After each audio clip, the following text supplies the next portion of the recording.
Number 1. Killoo. In a classic case of a character who exists in entirely the wrong fictional universe, here's Killoo. With all other animal-based superheroes, they've at least got the abilities to back it up. Beast has the powers of whatever animal he's based on at the time. Spider-Man uses spider powers, the Falcon can fly, and Killoo just looks like he wandered in from the set of Thundercats or a furry convention.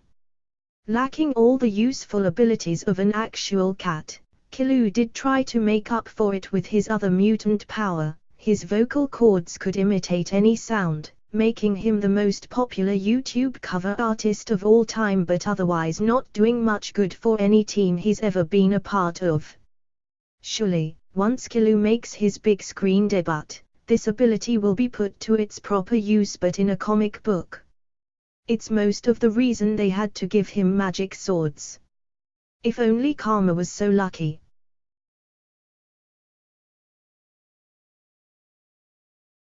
Number 2. Ugly John. Gifted with the power of having 3 faces, Ugly John's entire existence was a joke on the part of the writers, who wanted to show mutations that were completely useless. That's great and all, but even fictional characters deserve some basic dignity, and this guy doesn't even get so much as a cool codem. Add in insult to deformity, his other faces aren't even shown to function properly, instead just sort of hanging there with gormless expressions. This means that his only power is to burn through razors wicked fast. Ugly John lasted all of 2 issues before being killed off by Sentinels. As in the case of Skin, this was likely the best way he could have gone out.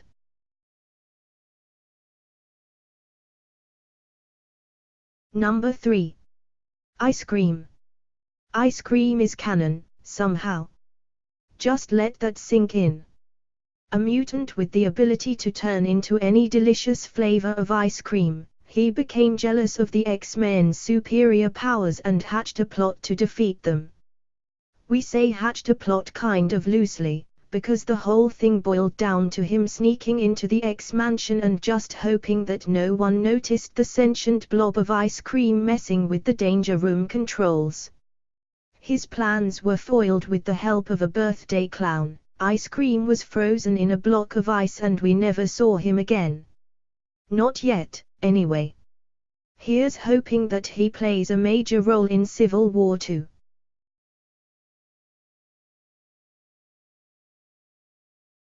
Number 4. The Zeitgeist / Axel Chloe. The Zeitgeist has the power to spew acidic vomit. That's really lovely all by itself, but the way he discovered his powers was vomiting acid all over a girl during a makeout session, which isn't exactly the most inspiring superhero origin ever written. Apart from being another case of a power that could be useful if it wasn't so visually repulsive, the Zeitgeist didn't quite have the level of control over his abilities required to be a hero. He had to wear a protective mouth guard at all times, and had no real ability to project his acid. If he wanted to attack anyone, he had to get up close. Real close. Close enough to make out, you might say.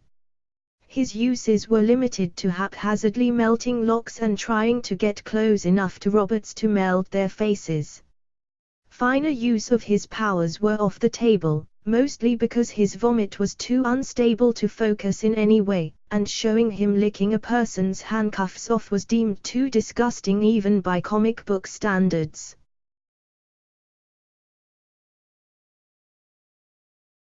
Number 5. Jazz / John Zander. When the way you got your codem is more interesting than your powers, you are not a great character. Such is the case of Jazz, John Zander JZ. Jazz. Get it, who has the power of blue skin. That's it. Unlike many of the other blue people around, Jazz seemingly didn't gain any powers beyond being able to cosplay as a Smurf at the drop of a hat. Bafflingly, he was one of the 198 mutants to retain his powers after the events of M-Day, truly natural selection at work. But wait, according to the Marvel Wiki, Jazz has another ability, mediocre rap skills. Down, Marvel Wiki. Be nice.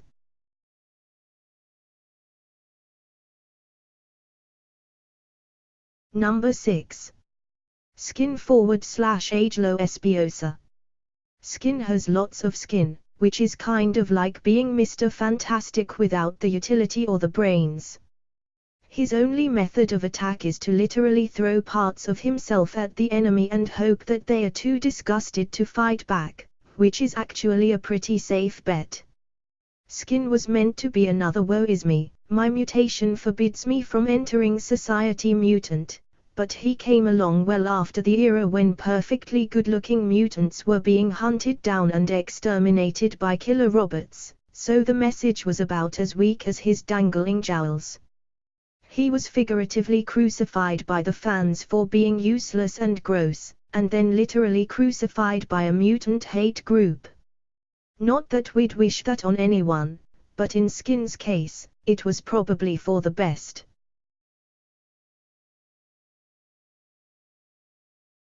Number 7. Layla Miller. Layla Miller has had a complicated history, showing abilities such as awakening lost memories in the House of M reality and, in her own words, knowing stuff. Her powers were eventually revealed to be reviving the dead, which sounds just wonderful, until we find out that it comes with a major caveat: that person returns without their soul, and is more or less a psychopath with a complete lack of empathy. Essentially, she reanimates a corpse with all the memories of the dead person. The applications for this would be extensive if Layla was a supervillain. Unfortunately, she's found herself on the side of good, and thus her power to create murderous corpse shells is less than useless, at least in the ways she's been applying it thus far.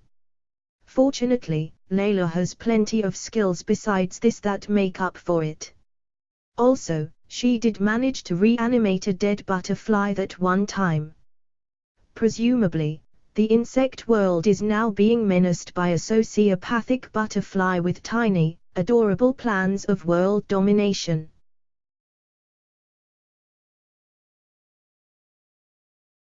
Number 8. Tag / Brian Cruz. Tag's career as an X-Man was never going to last all that long, and sure enough, once M-Day rolled around he was zapped right back to being an ordinary human. What amazing talent did he lose? The ability to tag an object, which caused people to run away from it within a certain distance. If they didn't just throw off the effect entirely, and then, they'd just come right back. Great. Narrative-wise, it wasn't a power that was going to go to any great places.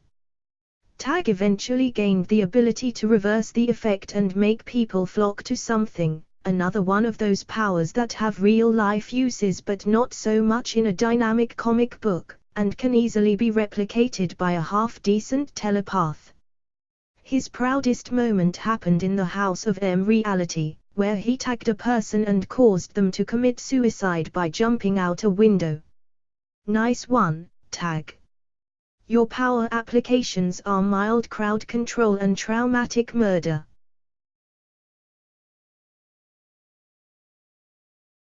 Number 9. Jubilee. Villains of Earth, beware the awesome power of Jubilee and her little globby firework thingies. You can generally tell how useless a character is by how much the writers try to beef them up. Jubilee's original power set was literally making flashy fireworks, which have the specific uses of making bad guys flinch and mildly inconveniencing maybe one sentinel at a time. The X-Men had long filled their colorful projectile quota by the time she showed up, and there were already so many others who did it so much better. Gambit, anyone, so we were treated to vague whispers that Jubilee has great potential. She was supposed to be able to detonate matter at the subatomic level, which her Age of Apocalypse counterpart showed us in spades. Mainstream Jubilee, on the other hand, was stuck with her little globby fireworks until the day she was depowered. She then found herself a robot suit, got bored of that and was turned into a vampire, because no one has yet had the heart to tell Marvel that those aren't cool anymore.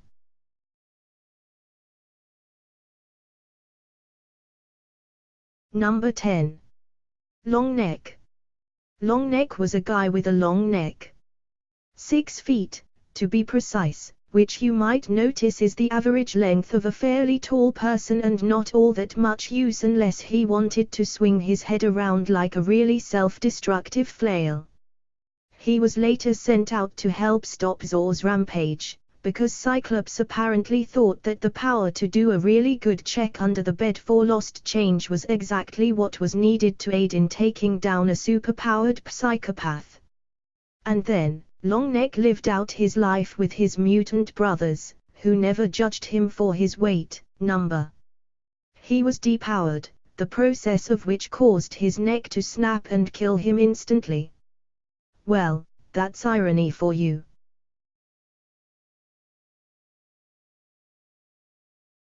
Number 11. Beak /Beryl Bohask.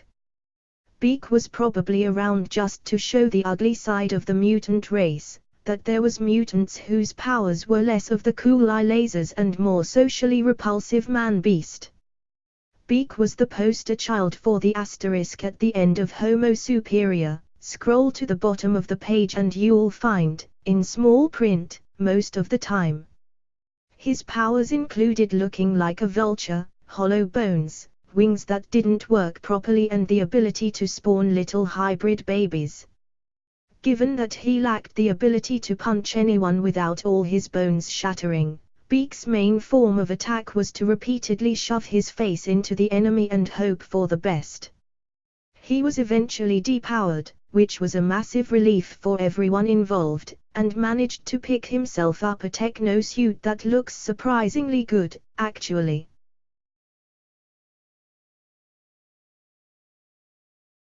Number 12. Cypher /Doug Ramsey. We are not trying to specifically bully the New Mutants, really. It's just that once this live-action movie comes out, the writers aren't going to find any accusations being thrown their way. In fact, the real struggle will be how does this team get anything done. Cypher carries the distinction of a power that would be just plain awesome in real life, but really awful in an action-based comic book. Most aliens and foreigners in the Marvel Universe speak perfect English with maybe a few native exclamations thrown in. Enter Cypher, and suddenly the plots were bending over backwards to shoehorn in things for him to do with his amazing gift of omelingualism.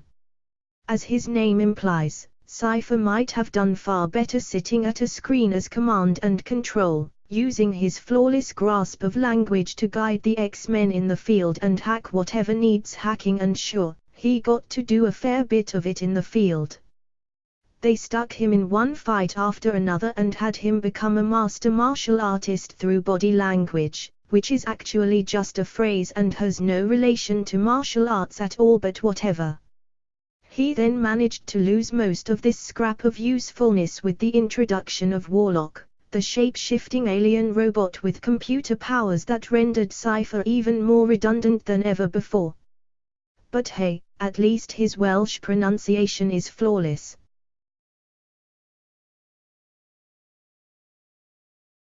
Number 13. Karma /11 and Koimor. Speaking of both New Mutants and watered-down psychic abilities, meet Karma. Karma has the mutant power to possess a person, placing her in complete control of their mind. Again, this is a power that would be marvelous if she was a one-shot character, but when the team is repeatedly clashing with killer robots and superpowered murderers, its uses tend to dampen. That Karma's powers are inherently awkward doesn't help, since she can only reliably possess one person, has to leave her squishy, vulnerable real body in the hands of a teammate every time, and can even become suppressed by the victim's consciousness if she takes too long. Once again, any uses Karma's power are very easily outdone by one of the X-Men's many telepaths, pretty much all of whom can do exactly the same things without leaving their frail bodies flopping helplessly on the floor.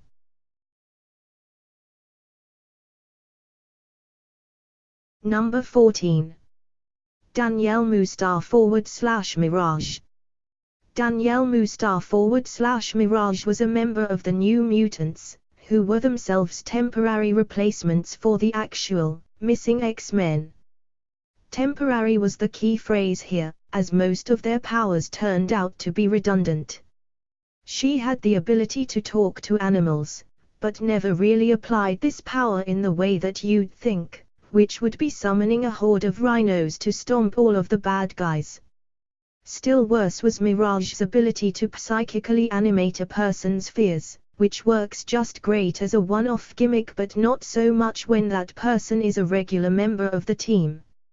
Apart from being cripplingly specific, this power wouldn't work on mechanical enemies, often just flat-out failed to intimidate who it was supposed to and was basically a watered-down ability of every telepath ever. Mustar was later hit with the Jubilee treatment, gaining multiple nonsense abilities like psychic trauma arrows and animating wishes and desires, which just sounds incredibly uncomfortable for everyone involved.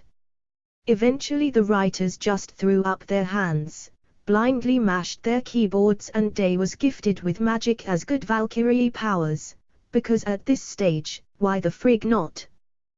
That was a Norse pun, sort of.